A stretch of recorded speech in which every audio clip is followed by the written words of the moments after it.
Anak isteri belakang dah tahu dah ayahnya. Lepas ni qul Allah rakaat pertama, rakaat kedua qul a'udzu birabbin nas.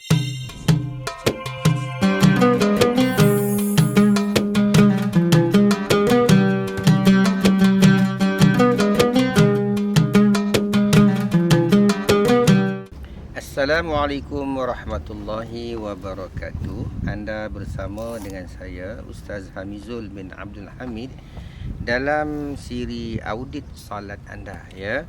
Bukan audit solat anda, audit solat saya sekali lah, solat kita. Baik, pada kali ini ada satu soalan yang diajukan, dan agak kelakar jugalah soalan ni, ya. Dia kata, Ustaz, adakah mengulang-ulang surah yang sama sebab tidak menghafal surah lain, iaitu dia hanya membaca 3 qul sahaja pada setiap kali solat, maka apakah hukumnya? Macam biasa dengar je kan, waktu PKP dulu zaman COVID-19, ramailah ayah-ayah yang terpaksa menjadi imam tarawih, imam solat maghrib, isyak, subuh, yang kena baca jahar tu kan, baca secara jelas, dengar di makmum tu. Anak isteri belakang dah tahu dah ayahnya. Lepas ni qul Allah rakaat pertama, rakaat kedua qul a'udzu birabbin nas. Tak perlu qul a'udzu bil falaq, kan? Jadi apakah boleh bagi imam sendiri ataupun makmum bila solat bersendirian membaca surah yang sama? Sebenarnya ada hadis yang agak panjang. Saya bacakan mafhum dia saja. Nabi SAW, hadis rawahu Imam Bukhari, Imam Muslim, ya. Dalam satu peperangan, Nabi telah menghantar seorang sahabat untuk menjadi imam kepada tentera ataupun delegasi tentera yang nak berperang tu.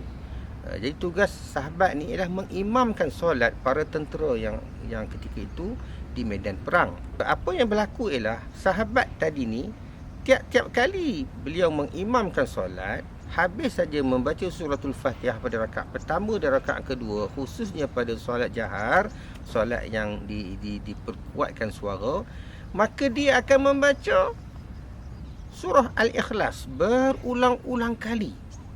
Sampai sahabat-sahabat lain yang duduk di belakang ni udah menggosip sama-sama dia. Pakai imam utusan Nabi ni kan, takkan dah dia ngapil surah Ikhlas je kan. Itulah kalau kita ambil mok teman lagi hafiz suratul A'la aja. Tapi sebab sahabat ni adalah utusan Nabi, maka mereka tak beranilah nak menolak beliau kan.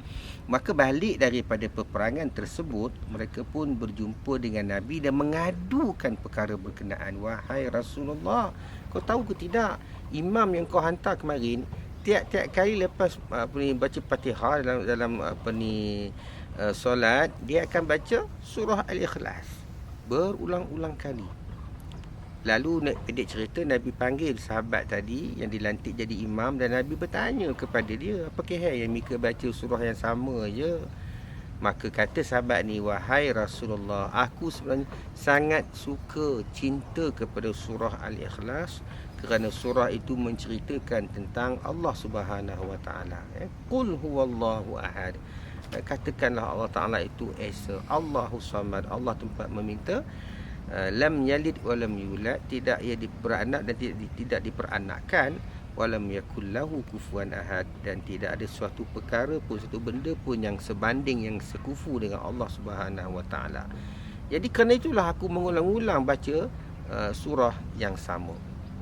Maka Nabi pun membenarkan tindakan lelaki berkenaan, tidak menyalahkannya. Malah dalam hadis yang lain, hadis rawahu Abu Daud, bagaimana Nabi SAW sendiri dikhabarkan oleh sahabat pernah dalam satu solat, pada rakaat yang pertama, solat yang jahar, Nabi membaca surah Zalzalah, Iza zulzilatil ardu zilzalaha, ya.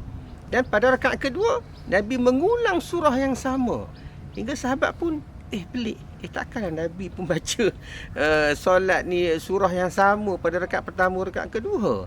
Dan ternyata perkara tersebut sengaja dilakukan oleh Nabi kerana perbuatan Nabi, percakapan Nabi itu, ya, menjadi petunjuk hukum kepada kita. Jadi fuqaha menyatakan hukum membaca surah yang sama di dalam solat pada rakaat pertama, rakaat kedua, malah berulang-ulang kali seperti 3 qul tadi, hukumnya adalah tetap sunat ya. Cuma dekat sini kalau kita lihat dalam Al-Quran itu ada 114 buah surah.